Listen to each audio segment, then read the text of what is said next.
On comprend bien pourquoi Jésus s'est fait homme et non un ange, Hébreux 2, 14, 18.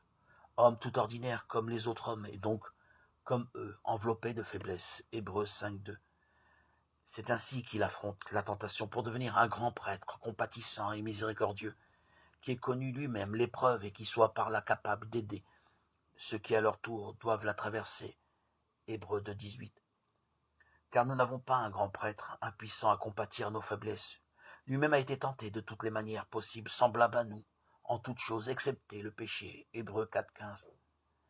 La vie entière de Jésus fut une tentation et un affrontement du prince de ce monde. Jean 12, 31.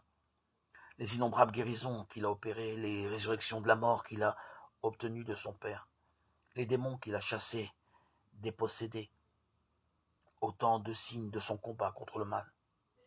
De même sa prière qu'il offrait parfois des nuits entières et dont nous pouvons supposer qu'elle ne fléchissait jamais. Il y a en effet des démons affirmés, Jésus, à ses disciples qui ne peuvent être chassés sinon par la prière et par le jeûne, Matthieu 17, 21.